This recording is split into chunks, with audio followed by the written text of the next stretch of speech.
Um dos maiores professores pós-milenial foi a pessoa que fez esta esperança possível, nosso Salvador, Jesus Cristo, o Senhor.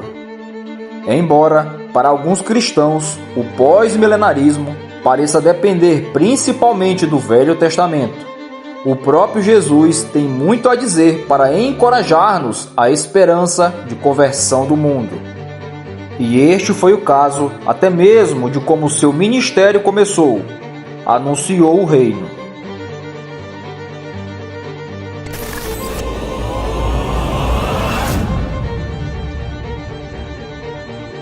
Cristo é apresentado a Israel e ao mundo através do ministério de João Batista, que foi profetizado no Antigo Testamento para ser precursor do Messias. Isaías capítulo 40, versículo 3 e Mateus capítulo 3, versículo 3. João prepara o caminho para ele ao pregar: arrependam-se, pois o reino dos céus está próximo. Mateus capítulo 3, versículo 2. Jesus fala sobre esse tema em Marcos capítulo 1, versículo 14 e 15. E depois que João foi levado em custódia, veio Jesus para a Galileia, pregando o Evangelho de Deus e dizendo: o tempo está cumprido e o reino de Deus está próximo. Se arrependam e creiam no Evangelho. Vou observar 3 aspectos cruciais da presente declaração. Primeiro, Cristo declara: o tempo chegou. Qual é o tempo a que ele se refere? Ele certamente se refere ao tempo profeticamente antecipado, o tempo da vinda do maior filho de Davi para estabelecer o seu reino. Mas ele imediatamente acrescenta: o reino de Deus está próximo. Afinal, o Pai envia Cristo ao mundo na plenitude dos tempos. Gálatas capítulo 4, versículo 4 e Efésios capítulo 1, versículo 10. Para iniciar o ano favorável do Senhor, Lucas capítulo 4, versículo 16 a 21. Desta vez é o tempo aceitável, o dia da salvação. 2 Coríntios capítulo 6, versículo 2. Os homens justos da antiga aliança haviam desejado muito ver esse dia. Mateus capítulo 13, versículo 17, Lucas capítulo 2, versículo 28 a 30 e Lucas capítulo 10, versículo 24, João capítulo 8, versículo 56, Hebreus capítulo 11, versículo 13 e versículo 39 a 40, e 2 Pedro capítulo 1, versículo 10 e 11. Em segundo lugar, Cristo declara que o tempo está cumprido. Ele não diz: o tempo será cumprido. Se você receber a promessa, ao contrário, ele declara sem rodeios que o tempo ordenado por Deus está cumprido. Devido a isto, mais tarde Paulo pode chamar de o tempo sobremodo oportuno ou agora. 2 Coríntios capítulo 6, versículo 2 e Romanos capítulo 3, versículo 21 a 26 e Efésios capítulo 3, versículo 10 e 2 Timóteo capítulo 1, versículo 9 e 10. Embora João e Jesus anunciem que o tempo está cumprido, Jerusalém não reconhece a vinda deste tempo. Lucas capítulo 19, versículo 44 e confira Mateus capítulo 23, versículo 37. Em terceiro lugar, Cristo declara que uma vez que o tempo está cumprido, portanto, o reino de Deus está próximo, ou seja, porque o tempo ordenado por Deus agora está cumprido, o reino de Deus está finalmente na mão direita. A vinda do reino não espera por algum futuro distante no retorno de Cristo. Durante sua primeira vinda, no início do seu ministério, Jesus prega que o reino de Deus está próximo. Então, no início da nova revelação da aliança do reino, é declarada sua proximidade no tempo, não sua proximidade potencial, e certamente não a sua distância. Por conseguinte, Jesus promete que alguns dos seus ouvintes viveriam para ver a chegada do reino em grande poder na história. Há alguns daqueles que estão aqui que não provarão a morte até que vejam ter chegado com poder o reino de Deus. Marcos capítulo 9, versículo 1.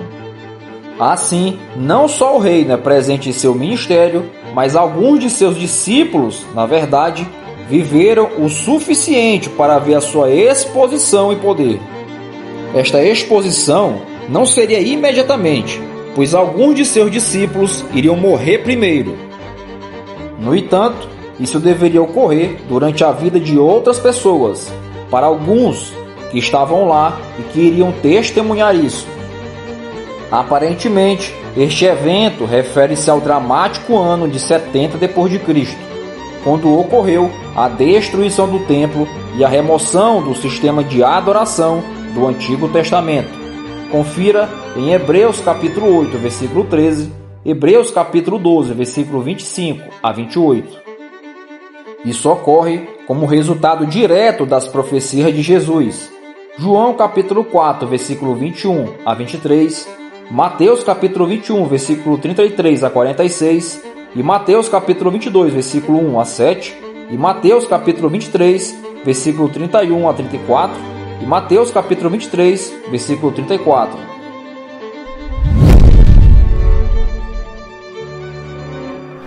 Porque o tempo é cumprido e o reino de Deus está próximo. Devemos esperar o seu aparecimento no registro do Evangelho.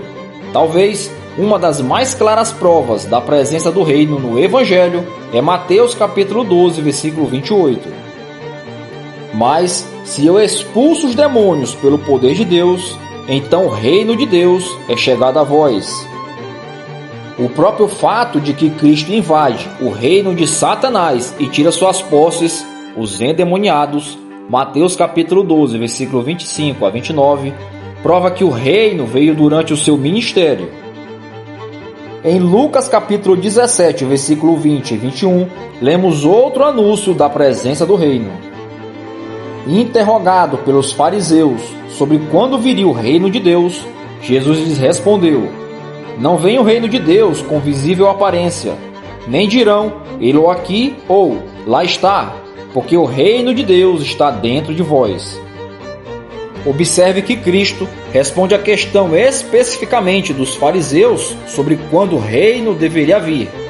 Ele responde a eles usando o tempo presente, informando-os de que o reino está presente agora. Ele não está à espera de uma visível futura manifestação da batalha do Armagedon. O reino existe espiritualmente agora entre eles. Assim mesmo, durante seu ministério, os homens estavam entrando nele. A lei e os profetas vigoram até João. Desde esse tempo, vem sendo anunciado o evangelho do reino de Deus, e todo homem se esforça para entrar nele. Lucas capítulo 16, versículo 16. Durante o seu julgamento sobre Pilatos, o Senhor fala diretamente de sua realeza e reino. Jesus respondeu: o meu reino não é deste mundo. Se o meu reino fosse deste mundo, os meus ministros se empenhariam por mim, para que não fosse eu entregue aos judeus, mas agora o meu reino não é daqui. Então lhe disse Pilatos: logo tu és rei? Respondeu Jesus: tu dizes que sou rei. Eu para isso nasci e para isso vim ao mundo, a fim de dar testemunho da verdade. Todo aquele que é da verdade ouve a minha voz. João capítulo 18, versículo 36 e 37, e vê também em Mateus capítulo 27, versículo 11, e Marcos capítulo 15, versículo 2, e Lucas capítulo 23, versículo 3. Aqui Jesus define o seu reino como algo de outro mundo, ao invés de um reino político. Seu reino é diferente do reino político de César, e ele difere da concepção política do reino messiânico dos dispensacionalistas. E como tal, o seu reino já está presente. Ele fala de meu reino, João capítulo 18, versículo 36. Ele alega que seus próprios servos, mesmo que eles não lutem com a espada para defendê-lo, João capítulo 18, versículo 36. Ele afirma ainda mais claramente: sou rei, em João capítulo 18, versículo 37. E como seria de esperar, Dado o nosso estudo de Marcos capítulo 1, versículo 14 e 15, ele afirma que veio ao mundo com o propósito de ser rei. João capítulo 18, versículo 37. O próprio Cristo afirma que ele estava estabelecendo seu reino messiânico durante a sua primeira vinda. Esta é precisamente a posição do pós-milenismo, embora isso contradiz a posição atual do dispensacionalismo.